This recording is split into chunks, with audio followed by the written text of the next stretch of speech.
Well, here we go. I got a Sunday video for you guys. I said I wasn't going to do one, but we are doing one. And the reason why I'm doing one is because there was just so much fear out there on Friday. Oh my days. I've not seen fear out like that before in the stock market since 2022, like the back end of 2022.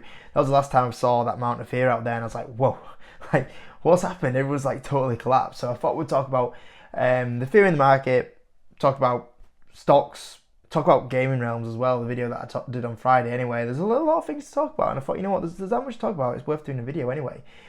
Just kind of talk about what's kind of happened here. But anyway, before we do get on the video today, just to let you know, if you're on the Patreon, I did drop the second exclusive video this week on there, which was a stock request. We did that on Zoetis, which is quite an interesting stock. So if you're on the Patreon, go watch it. If you do want to see the exclusive content from me, 2 exclusive videos a week, join the Patreon, £5 a month, link in the description. As well as that, you get to know my live buy and sell alerts on there.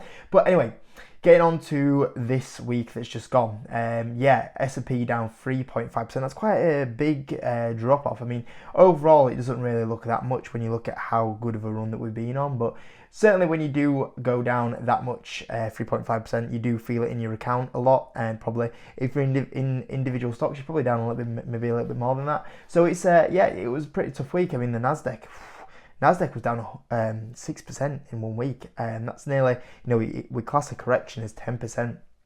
We're only about 4% off an actual official correction on the Nasdaq, which is crazy. I mean, we've been on a good run. I said that we need stocks to kind of pace out a little bit, and if we don't, we have that big pullback. But I didn't think we'd see that big pullback just yet at these sort of levels, but it's happening. And really tough time. Obviously, Netflix pulled that down a little bit, even though the earnings were okay. Just the valuation got a little bit too stretched. But we just saw the Nasdaq actually put in the worst month for I think it's 17 months that we've seen the Nasdaq do. Basically since the back end of December, really, it's been there. But I mean, look at the fear out there. Like, I couldn't believe it. Like, I looked at the comments on my YouTube video that I did on Friday, and I was like, whoa. Like, everyone's just lost the shit. Like, everyone's panicking. Like, everyone's running around like headless chickens. And I was like, wow. Like, this is obviously some of you guys, and obviously me included, we've been through some awful dips. Like, this is nothing for us guys. But the amount of fear that was out there, I was seeing it in the comment section. I was like, wow, people are actually starting to panic already. And we haven't really even had that much of a dip yet. And I mean, look at the fear and greed index, guys. I mean, 1 month ago it was greed, it was up at 69, even a year ago 67, and we've gone all the way from greed, not even into neutral. We skipped neutral, we went straight into fear. And the thing is as well, we're only 6 points off actually being in extreme fear. How quick has that changed? And it kind of goes down to this old saying, which is bulls take the stairs and bears take the elevator. And the reason why is that if you ever look at a stock chart of like stocks, you can see them like ticking up nicely, and they tick up nicely for like a year, 2 years, and eventually when we hit a bear market, like everyone like panics, like fear, like we say all the time. Fear is the biggest emotion in the stock market. Like, it just makes people do stupid stuff, and people panic sell. And you'll see, like, all of a sudden, like, as soon as like a little bit of negativity out there, everyone panics, and like you see all these stock chart gains that you have for like a year, 2 years, and like it loses like 6 months gain in like 3 days, and like what just happened? And that's what happens in the stock market, guys. Like, fear is like elevator. Like, it's not the stairs, it's the elevator. Like, it just takes over, and people absolutely panic. And that's the big thing about the stock market. Like, people absolutely panic, which is crazy. But it gives you great buying opportunities, as a lot of you guys would have seen. If you would have been in that 2022 stock market, I mean, some of you guys are laughing since the opportunities that were created in that bear market. Some of you guys are laughing on some of the stocks that you're on, even in the CV times. Some of you guys are laughing on some of the gains that you probably have been on at the time. So for some of us guys, we're just like, yeah, it's just a little dip. I think the people that are panicking are the people that don't really know what they own, and probably people that have been in the stock market only like a year, and they're like, whoa, this is what actually happens when the stock market goes down. For us guys that have been in the market for a longer period of time, even some of you guys that have been through like the 2022 stock market dip, you're like, yeah, I'm seasoned veteran now. This isn't bothering me at all. So I think the people that are just suffering are the ones that just don't know what they own and are new investors, and this is kind of the first dip they're kind of going on anyway. But I mean, I dropped my video on Friday, and I was just so surprised, like, the amount of negativity that was out there. Like, I got this comment here, and I was like, it's funny how this guy runs to the hills when his stocks fall. I was like, what? Like, I was like, at what point have I ever vanished off the YouTube channel? Like, I'm one of the only YouTubers that ever stuck around to the game plan and like carried on making videos through the 2022 stock market crash. Like, it's all of a sudden like we have one little dip and all these comments come out of anywhere, and it's like, where have you all been? Like, the last time I saw this like negativity out there, it was like the 2022 stock market crash, and there was just so much negativity. I got like abuse in every video in the comment section. Like the comment section was like 75% like just abusive comments, and everyone's like they've all disappeared in like the last year and a half. Then all of a sudden we have the first little dip, and like all these comments start coming back. And like, what? Where have you been hiding in your mum's basement for the last year and a half?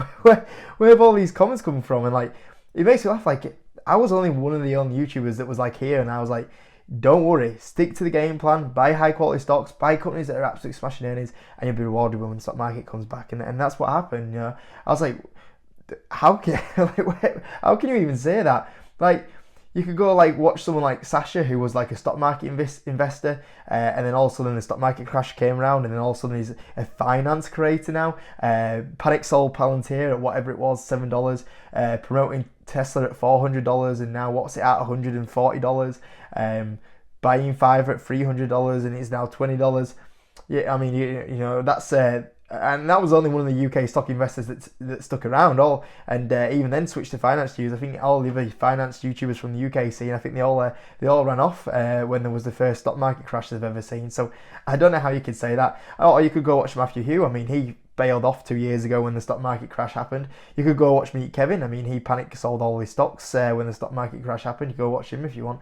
He watched Financial Education. I mean, what did he do? He had to go create a brand new Patreon portfolio because all his stocks went down, and he had to sell them out quietly in the background. Or, you know, at the end of the day, you can go watch Everything Money, and you can learn to start shorting the stock at the bottom of the stock market and shorting the video and see how that turns out. Absolutely crazy. And it's crazy to me, like, you have a channel like this that was out there like promoting shorting the S&P 500 at the bottom of the market, shorting the video at the bottom of the market, and you see these channels, and like the subscriber growth is like up like 6k, up 20% in the last 30 days. Video views up like 20%. Like these channels are growing like faster than mine. I still can't believe like there's some idiots out there that get attracted. I don't know what it is. I generally don't know how some of these people get attracted to these YouTube channels and then go view them. And you know, these guys were telling you to short the market at the bottom. They were telling you to shorten the video. Like, it's absolutely crazy. But hey, you know, you could go watch them YouTube channels instead of me. You know, someone that was out here saying, you know, focus on the good opportunities. Like, don't get me wrong, I had a few stocks in 2021, 2022 that absolutely got crushed, but I didn't say like, you know, keep buying those stocks. Like, you know, I can't buy those stocks because they're not financially performing. You know, focus on the ones that are financially performing in this bear market, and you get rewarded. And an example was DraftKings. I mean, I was down like 40-50% on DraftKings, but I kept buying, and obviously we're up on it now, even with the dip that we're on. Hims, you know, buying this at $6.5 for $3, and I was down like 40% on this, and obviously we got the rewards from that. Meta, I mean, we're up over 100% on that one. Nobody wanted to own that one, everyone wants to own it now. People are queuing in to get a Meta at like $500, which is crazy. And we had Mercado Libre, which actually I picked at the bottom, which was quite impressive. Never managed to do that, as you see from DraftKings and Hims, but you know, up 100%. The only one that hadn't really worked out is PayPal. That's still a bit flat at the moment, but it's not too bad. But I mean, Google's up a lot anyway. But hey, you know, at the end of the day, you can go instead go watch these YouTube channels that disappear, or sell all the stocks. I have to go make a new portfolio, or tell you to short the market.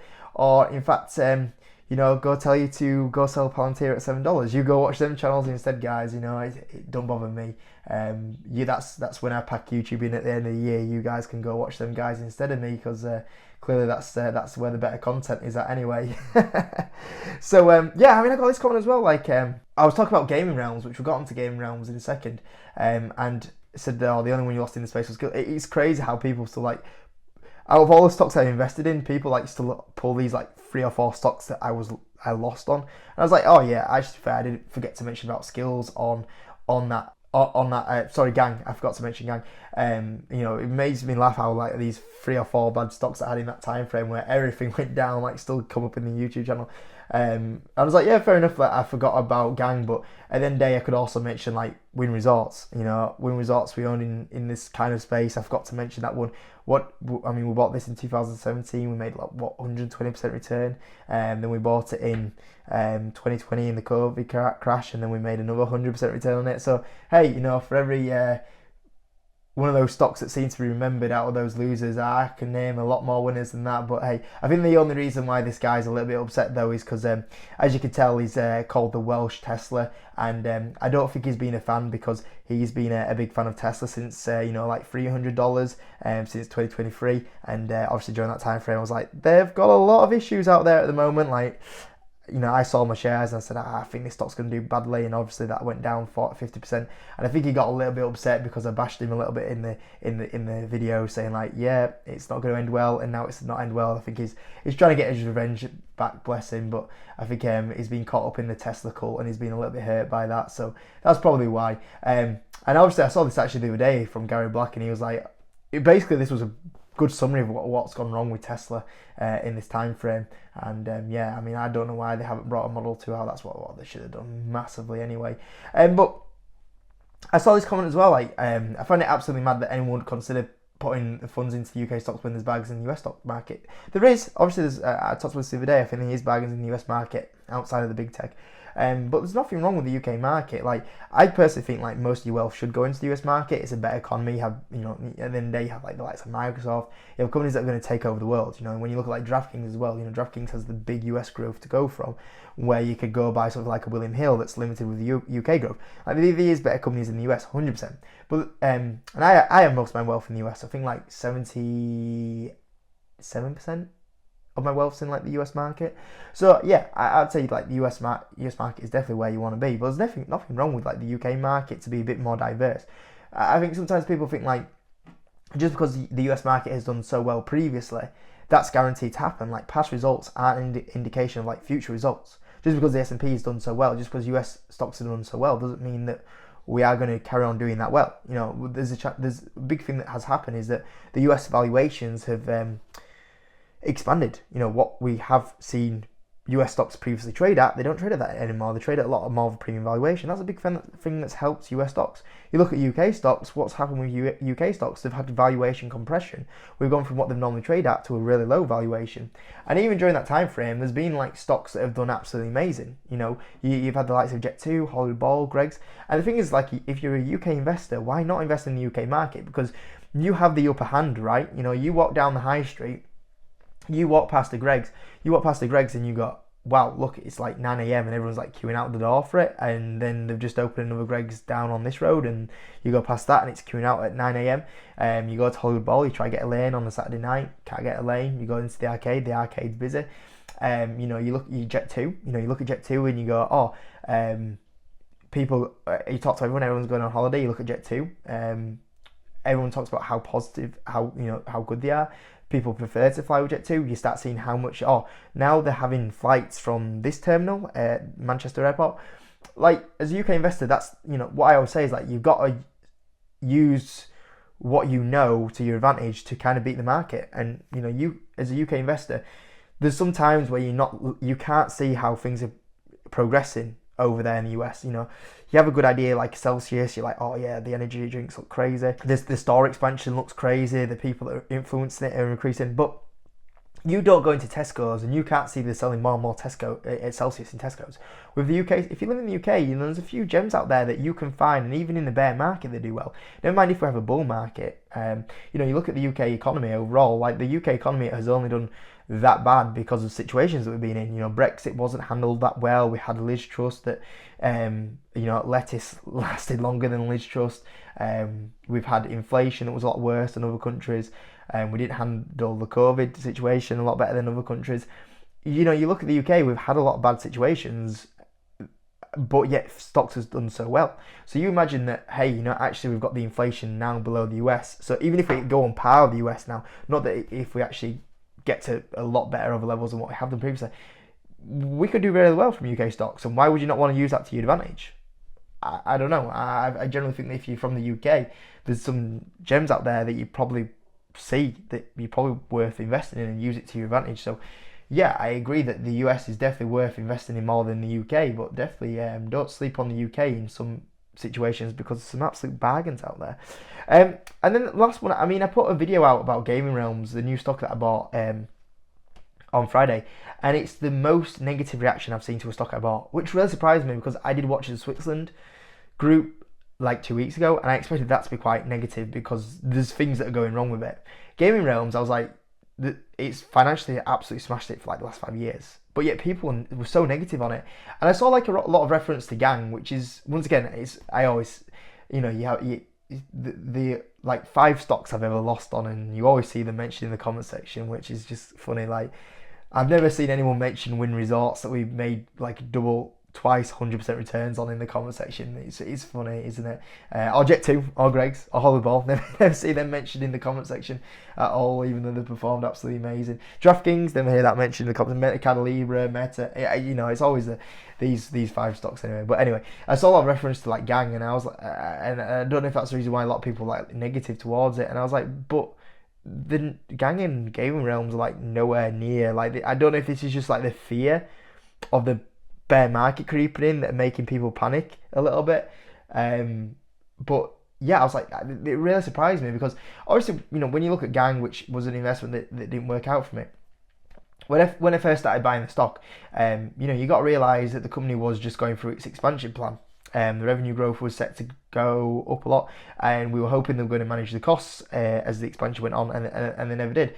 But when we started buying Gang, at the start of 2020, they were just about break even profitable. So they were okay, and that's I never expected the losses to go down as much as they did. Obviously, the big thing that I did not see happening is that when we saw the big boom in the US online sports betting, I thought a lot of providers would use Gang as their platform.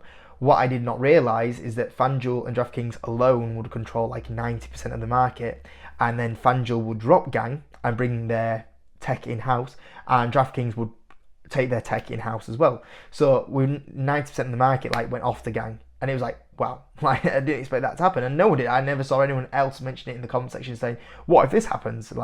But obviously I get blasted for it in the comment section about it, and it's like, well, I saw no one else predicting this happening. And I never saw like the US market would go down to 2 players. I mean, granted, I'm happy it did happen because obviously that what was able for my DraftKings position to fly so much. But at the same time, I didn't expect it to happen, and I didn't expect Gang. They were signing all these partners like Churchill Downs, Win Resorts. They signed Win Resorts. Churchill Downs went over one. They were signing all these partners on, but yet they basically dropped Gang because the ones that did well took it in-house, and the ones that did take them on ended up closing down a lot of their operations because they went, we can't compete with DraftKings and Flutter. So I never expected it to kind of play out to them sort of levels that it did do. And obviously, the revenue never ramp up to what we were expecting, and the profitability never ramped up to what we was kind of expecting there. So yeah, it obviously never ended quite well. But I was shocked to see like people come. I don't know if this is just the bear market, because all you have to do is go on like Gaming Realms, and it's nowhere near. Like, they're still actively growing through the ramp up. Yet from a profitability point of view, like, this company is throwing off insane profitability. Like, Gang got about to break even, and then I was hoping the profitability was going to ramp up. But with Gaming Realms, they're not at a point where they break even. Like, this company has matured its profit margins, and it's throwing off amazing amounts of profit margins. What's the profit margins at the moment? 25% profit margins. I mean, Gang couldn't even do 0.5% profit margins, and I can't believe like people comparing like Gaming Realms to like Gang, because Gang had was at a really early stages of like ramping up. Game Realms has ramped up and is still ramping up, but yet is now actually officially producing the profitability. And I was just shocked. And I don't know if it's just the kind of fear that's in there, but I have never seen a negative reaction like that to a stock that I picked, like Game Realms. Like, I looked at Watches of Switzerland, and I expected more of a negative reactions to Watches of Switzerland, because they've actually financially been performing badly. We're buying that as a turnaround, and there's a good chance that doesn't work out. And I would say that I'm more confident on Game Realms turning out than Watches of Switzerland. However, I think both have good, excellent, risk to reward side, but I would say there's more risk with Watches of Switzerland. But then there was all this, and like I said, I don't know if it's just the negativity that's out there, but yeah, I was surprised. Like, on Friday, like, there were just a lot of things that changed massively in like the last week that I wasn't expecting. I wasn't expecting the drop. I wasn't expecting the reaction to the drop. Like the from greed to fear, the switch was insane. And I've seen it multiple times, but that was quick. And then like how quickly like negativity comes back, negativity in the comment section, and then obviously like negativity towards like gaming realms. I was really surprised by that because I don't know. I've never seen a reaction like that to a stock that I picked before. And like I said, I don't know if that's just because of the bear market that we're in that we saw that reaction. And I was shocked to see people comparing it to something like Gang when Gang could only dream of doing the profit margins that gaming realms currently producing anyway. So yeah, fear is out there, guys, big time. And obviously for us that have been there through many dips before, if you've been through the CV dip, the 2022 dip, you're like, this is nothing, guys. You're like, you're buckling up, getting ready. Like, I'm gonna buy some of those dips again. But I think maybe people that just don't know what they own or are maybe new to the market, a bit headless chicken at the moment, and they're the ones that are loudest because they're panicking so much. They're being the loudest. I'm sure there's plenty of you guys that are watching this video that have been through the dip before, and you're just sat back going, "Yep, you're right, Jacob." Like, I'm sitting back, and if it gets a lot worse, that's when I'm going to buy. And I know I've seen the rewards before, and I'm going to buy. And I think you guys are the ones that are quiet because you're confident. You're like, you know what you own. And if it does go cheap, if the market does go low, you're like, yeah, I've got to buy the stocks I want to buy. I think the guys that are currently loudest and showing all that fear at the moment are the ones that just don't know what they're doing. And unfortunately, this is where they learn. And either we'll have what we have in 2022, where half the retail investors left the market because they panicked, sold, and now maybe they've been trying to get back in, or they've never got in, and maybe now that we have the newer investors, those are the ones that are now in the panic stages, and half of them will either panic sell during this dip, or the other half will make it through the other side and go, wow, I made it through a bit of a dip now. I got a feeling what a dip can be like and how fast it can turn negative. Anyway, that's it, guys. Have a great Sunday, and I'll see you on Monday. I'll do a preview of things that are coming up this week. Anyway, so hope you enjoyed it, guys, and watch the dip out there. See you in a bit.